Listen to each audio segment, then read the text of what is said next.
परवा तिसगाव या ठिकाणी फार मोठ्या प्रमाणामध्ये ज्या गोमातेला राज्यमातेचा दर्जा दिलेला आहे त्या राजमातेची हत्या तिसगाव सारख्या ठिकाणी काल परवा त्यावर कारवाई झाली, पकडण्यात आली आणि म्हणून आम्ही आज या ठिकाणी पत्रकार सर्व हिंदुत्ववादी संघटनेच्या वतीने आज या ठिकाणी पत्रकार परिषदेचं नियोजन केलेलं आहे।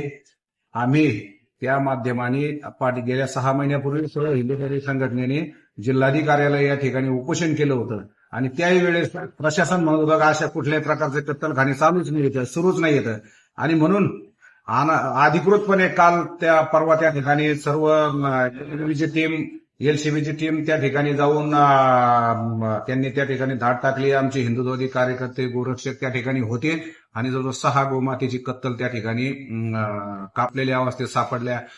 जवळजवळ 8 गोमाता ह्या जिवंत अवस्थेत सापडल्या, त्यांच्यावरती कारवाई करण्यात आलेली आहे आणि विशेष म्हणजे गायीच्या चरबीपासून तूप बनवण्याचं त्या ठिकाणी बनवतात आणि हिंदू समाजाला ते खाऊ घालतात। अशा प्रकारची भेसळ त्या ठिकाणी एकदम चालू आहे।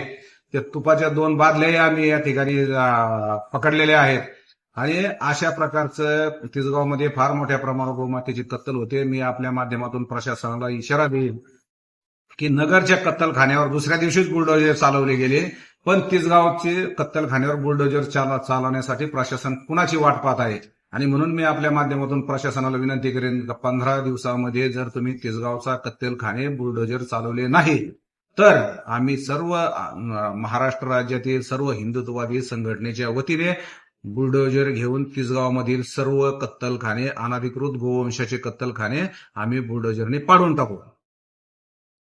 याच्यावर सभाबद्दल मोर्चाबद्दल सांगा त्याच्या। आणि तिसगावमध्ये सारख्या प्रमाणात गोहत्याचं फार मोठ्या प्रमाणात त्या ठिकाणी गोमातेच्या हत्या होतात आणि म्हणून फार मोठं एवढ्या येणाऱ्या 10-12 दिवसातच आम्ही फार मोठ्या मोर्चाचं नियोजन करत आहोत। सर्व हिंदुत्ववादी संघटनेच्या वतीने तिसगाव या ठिकाणी विशाल मोर्चा काढण्यात येईल आणि मोर्चाची समाप्ती आदरणीय हिंदुत्ववादी हिंदुत्ववादी आमदार टी राजासाहेब यांच्या सभेने त्या ठिकाणी तिसगावमध्येच त्याची सांगता होईल, त्याप्रमाणे आमचं नियोजन चालू आहे। अधिक माहितीसाठी स्टार इंडिया 1 न्यूज पाहत रहा। चॅनलला सबस्क्राईब करा आणि अशाच अपडेट्ससाठी बेल आयकॉन दाबा।